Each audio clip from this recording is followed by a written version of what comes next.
Welcome to Alaska Weather, a production of Alaska Public Media and the National Weather Service, Alaska Region.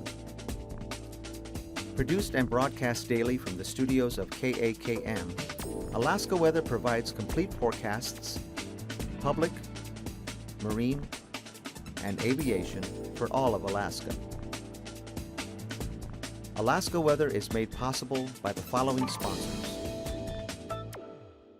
If you are a rural Alaskan resident with an interest in preserving subsistence hunting, trapping, and fishing for future generations, and maintaining an open forum for public expressions, opinions, and concerns regarding subsistence, consider applying for one of the Federal Subsistence Regional Advisory Councils by Friday, January 29, 2016. More info at 1-800-478-1456 or email subsistence@fws.gov. It's never too early to set expectations and goals for your child's education. The UA College Savings Plan provides opportunities that can help you reach your educational savings goals. Save in Alaska. Study anywhere. There is more information available by calling 1-888, the number 4, and then Alaska. This message sponsored by the UA College Savings Plan.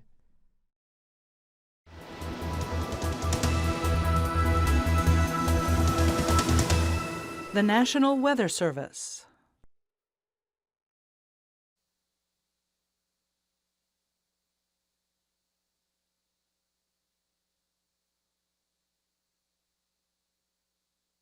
On the advisory map here, we've got wind advisories out for tonight through Saturday night until Sunday morning here for the central interior, the upper Koyukuk Valley, as well as the Yukon Valley here for east winds of 20 gusting possibly as high as 45 miles per hour.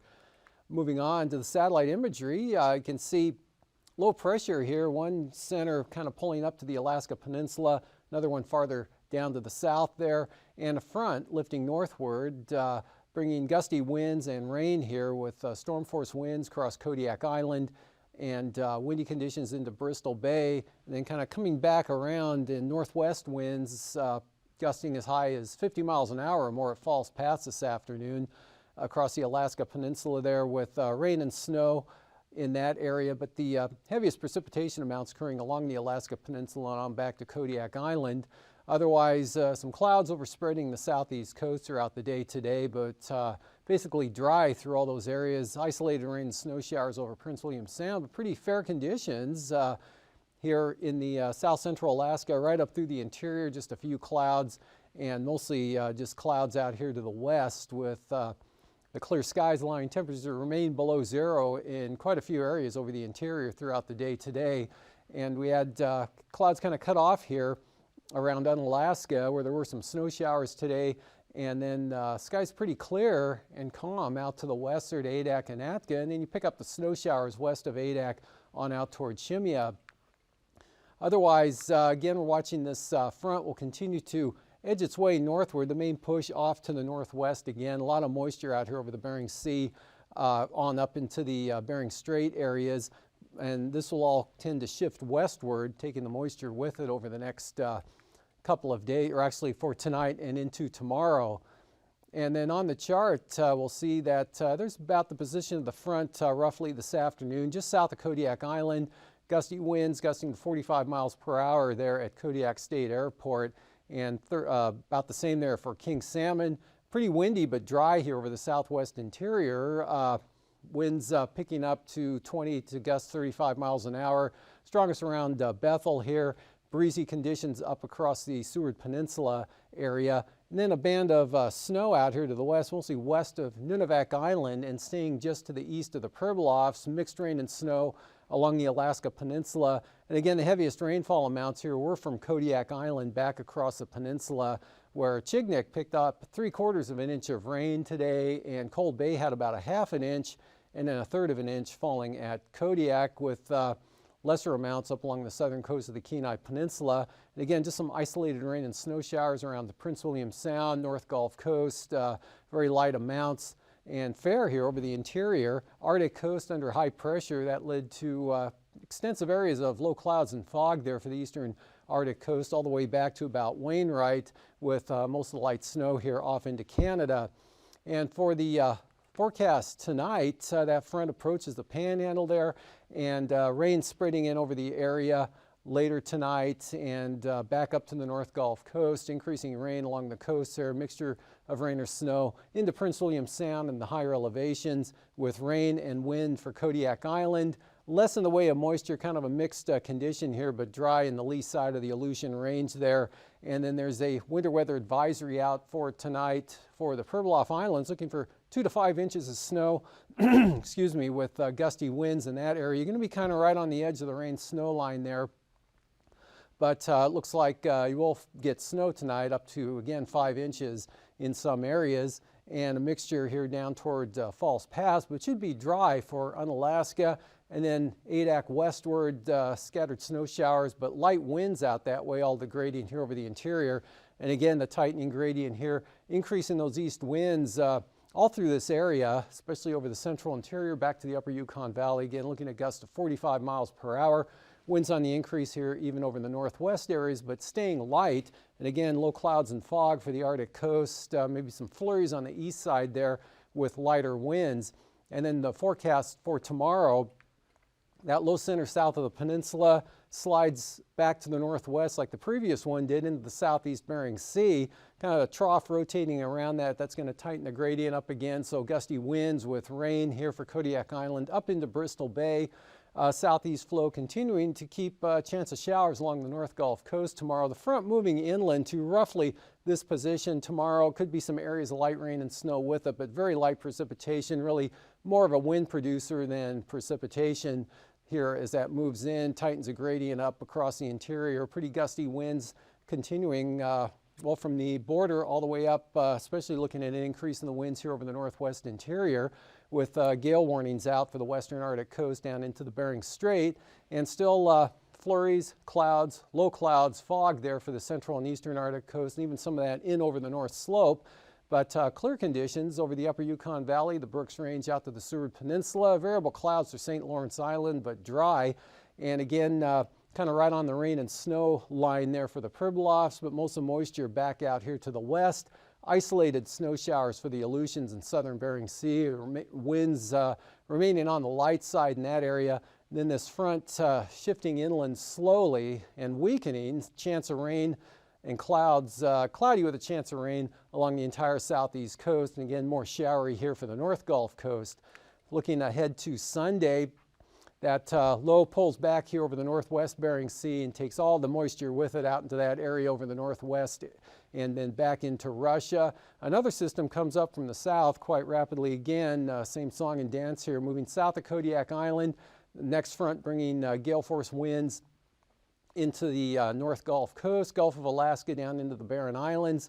Looking pretty brisk, tight gradient in the forecast, so we're looking for 35 to 40 knot winds from the northeast through Cook Inlet on Sunday. Rain possibly heavy at times, moving into western Prince William Sound and down the coast of the Kenai Peninsula. Much lighter rain as you head into the northern panhandle with mostly cloudy skies and scattered showers down to the south. The interior variably cloudy, maybe some flurries here from the Koyukuk Valley out to the Selawik Valley. Could be a little bit of light snow, more flurry conditions there for the southern coast of the Seward Peninsula. The Arctic coast looking clear, mostly clear, even for the coastal areas and the North Slope and into the Brooks Range locations. Back out to the west, several troughs out there, bringing some snow showers into the eastern Aleutians.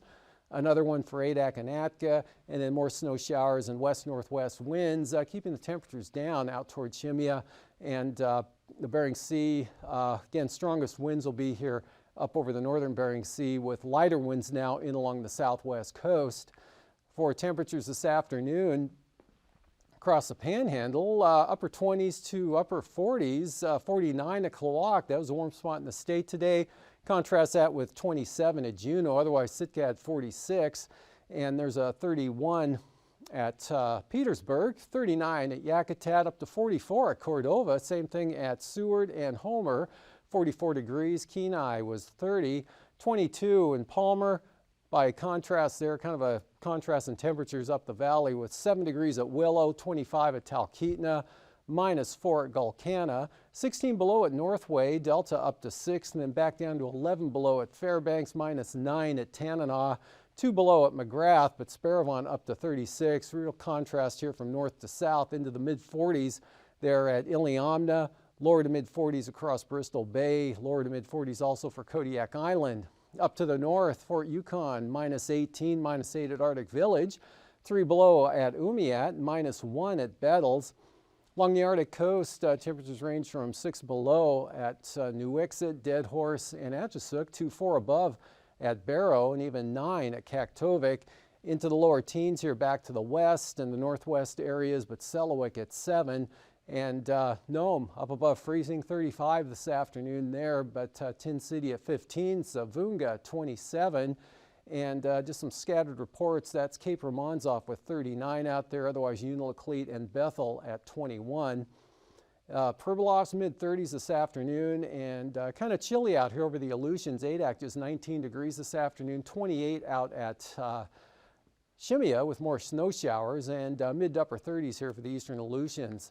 For the lows tonight, below zero again. 10 to 20, maybe 25 below over the eastern interior areas, a little above or below zero for the Arctic coast, lower 20s for the Seward Peninsula, into the 30s here over the Alaska Peninsula, Bristol Bay to near 40 for Kodiak Island, 20s for the Aleutians, and 20s to mid-30s here for the southeast coast. Highs for tomorrow, 30s to lower 40s for the Panhandle, and upper 30s here for the North Gulf Coast to lower 40s again for Cordova, Kodiak Island, Bristol Bay near 40, about that, they're the same pattern here down the Alaska Peninsula, with 20s here in the west, staying a little below zero from Northway and Tok up across Fort Yukon to Arctic Village. For flying weather tomorrow, look for marginal VFR as that weakening front slides its way eastward very slowly, and IFR most likely here from Yakutat along the North Gulf Coast into Prince William Sound. Lowest conditions over the western sound and not as low up over the northeast sound area around Valdez. IFR again with the low clouds, fog along the eastern Arctic coast, and possible IFR here on the eastern slopes of the western Alaska Range. Otherwise, areas of marginal VFR, Kodiak Island northwestward to St. Lawrence Island, and not too bad here over the Alaska Peninsula and the Aleutians with just some areas of marginal VFR with all the IFR here from the Pribilofs on up to the northwest. Anatuvik looks good tomorrow, open, as well as Adigan. Both passes to the Brooks Range open. Lake Clark and Merrill, marginal VFR, especially on the eastern approach. That same pattern also exists for Rainy.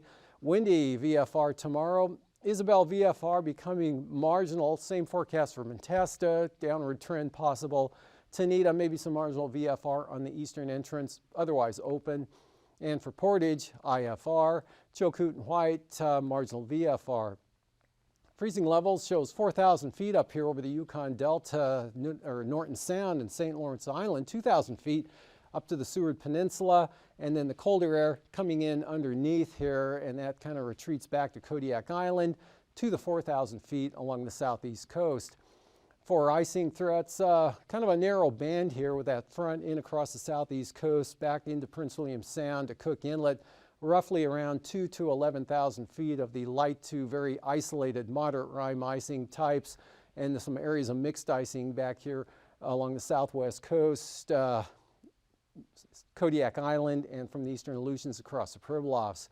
Looking at the upper wind flow for tomorrow, upper low here just south of the Alaska Peninsula, and we've got that flow from south to turning northwest. So any systems that develop down here will be moving rather rapidly up to the north and then pulling back into the across the southeast Bering Sea, upper high pressure ridge right through the interior areas. 9,000 foot wind flow showing southeast wind still pretty brisk here, 50 knots across Kodiak Island into the interior, 40 to 65 knot easterlies through the central interior, and about 25 to 30 knots up across the north slope. Lighter southeast winds for the Panhandle, and pretty light winds continue out here over the Aleutians, except that northwest wind coming around the backside of this low from the Pribilofs to the Fox Islands at about 40. Same pattern at 3,000 feet, that low center here north of the peninsula. Southeast winds 50 to 55, Kodiak Island, easterlies 30 across the Yukon Delta. Then back up to 55 knots there for the Seward Peninsula, and those brisk easterlies right into the interior. 10 to 20 knots for the central and eastern Arctic coast, stronger on the west side, and the winds remain pretty light there for the panhandle. As far as turbulence goes, occasional moderate chop here. Again, falls past to about Unalaska for that band of northwest winds. Otherwise, light to isolated moderate chop for the Pribilofs, and then moderate chop pretty likely here, Kodiak Island, Bristol Bay, across all of the southwest interior, northward all the way up to roughly about Point Lay. And after the break, I'll be back with a look at the marine forecasts.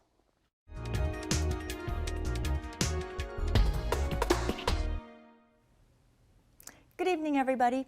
I'm Mary O'Connor with the Alaskan Aviation Safety Foundation and with the National Institute for Occupational Safety and Health. On behalf of Alaska Public Media, thanks for watching Hangar Flying. This evening, we are pleased to have Mr. Bernie Willis back on our show. Bernie has extensive knowledge and experience flying around Alaska as a general aviation pilot and also as a commercial pilot. He's the current president of Chapter 42 of the Experimental Aircraft Association. Welcome back to Hangar Flying, Bernie. Thank you, Mary. So on our last show, we talked about your role as president of Chapter 42. Can you tell us what you would like to accomplish in your role as president? I would like to see Chapter 42 become more open and friendly. A lot of times clubs become a good old boys thing, and you know particular individuals have had a long-term relationship with them, and that's fine, you're having a good time.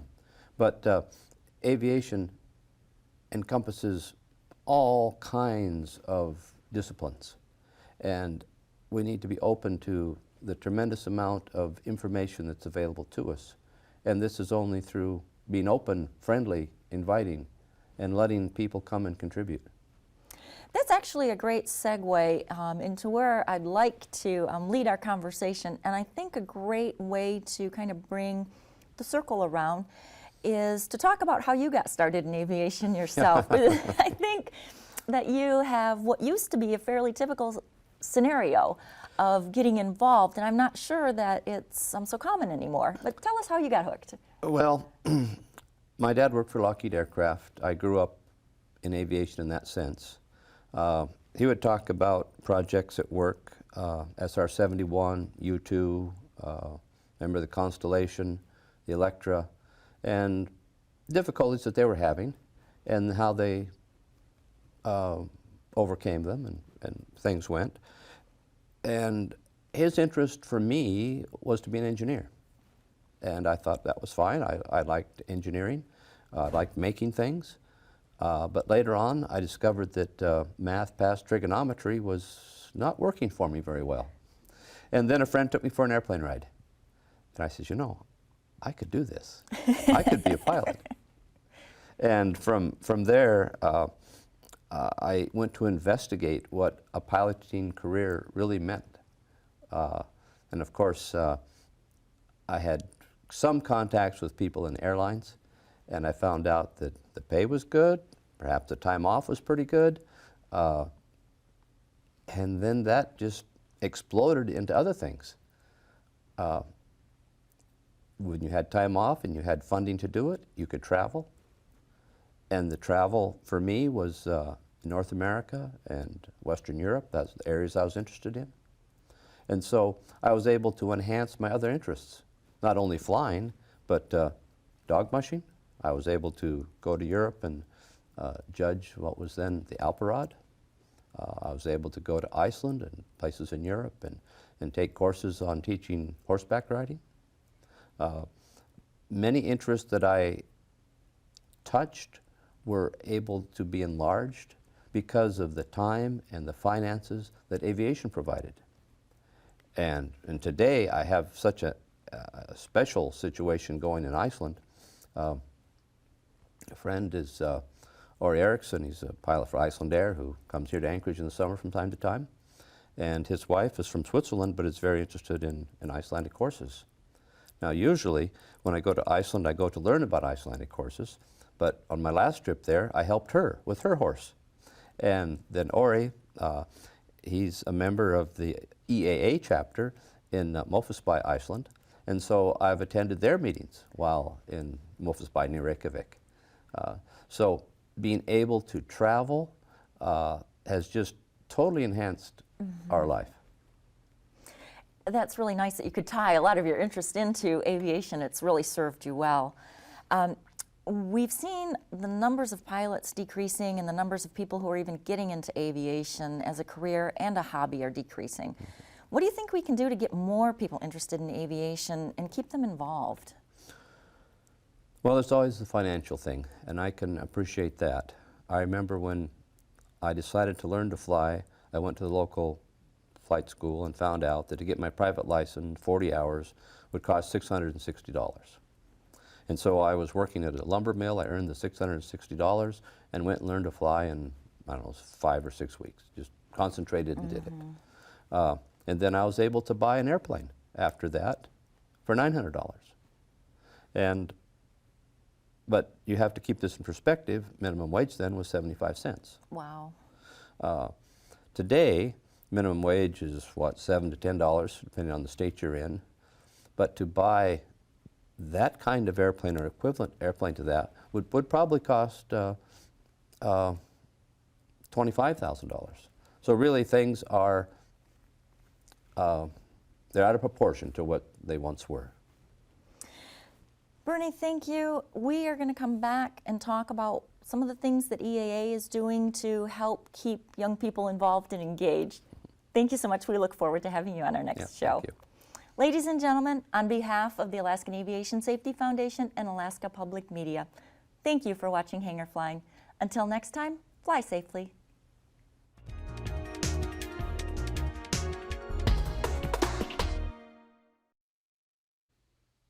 Welcome back with today's sea ice analysis, showing a little sparse here south of Nunivak Island on into Bristol Bay.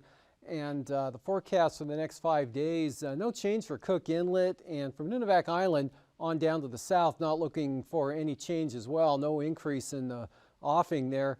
But for the areas north of Nunivak Island, back up here towards St. Lawrence Island, this area is expected to expand westward 20 to 30 nautical miles through Wednesday. And for winds here, south to southeast, 30 to 35 knots along the coast, seas 15 feet. Small craft advisories for Clarence Strait tomorrow for southeast at 25, southeast 20 for Stevens Passage, and north winds at 10 in the morning for Lynn Canal. Northern Lynn Canal turns south at 15 in the afternoon. Then on Sunday, they swing around to the north again and pick up to about 20 knots with 4-foot seas. Northerlies 15, Stevens Passage. No change for Clarence Strait. And we've got southeast gales on the south coast, easterly gales on the north coast with seas right around 18 feet. For the Prince William Sound zone tomorrow, east winds 30 knots, seas 7 feet.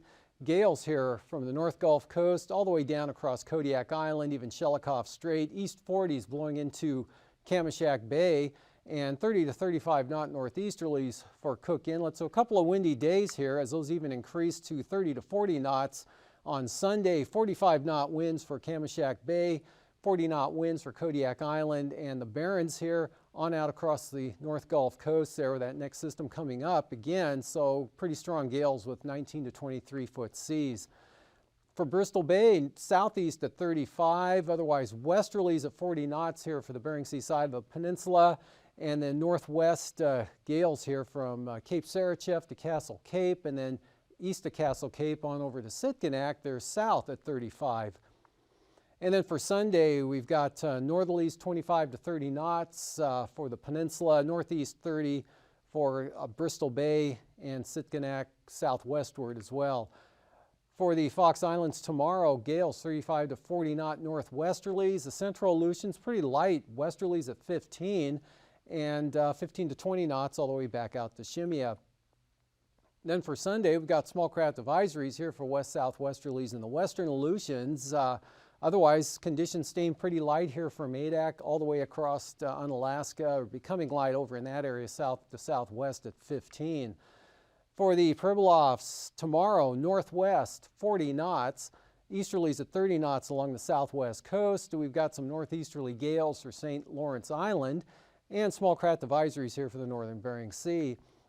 And then on Sunday, south winds now 30 knots for the Pribilofs, winds dropping off south of Nunivak Island to 20 knots, and then southeast 30 knots north of the island, easterlies at 40 for St. Lawrence Island, southeasterly gales for St. Matthew.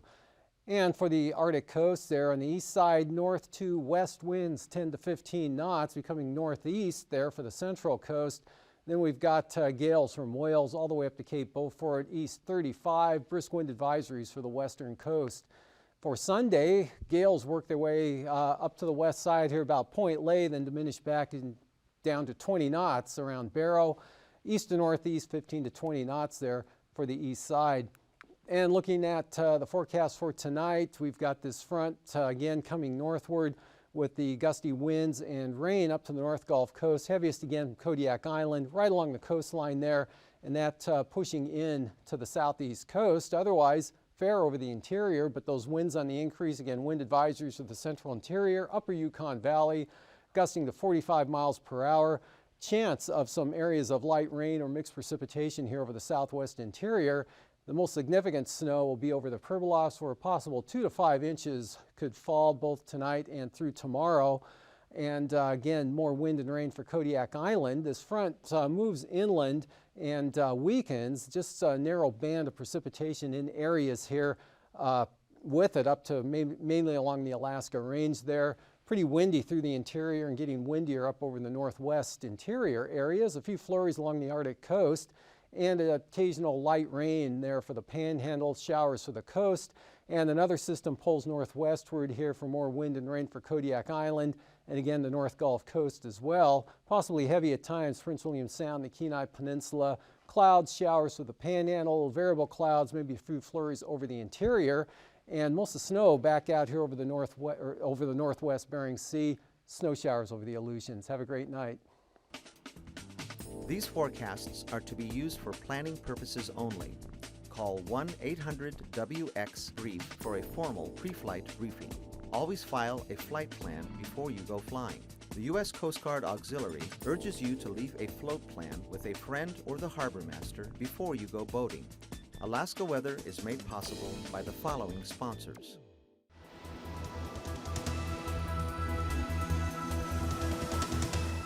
The National Weather Service.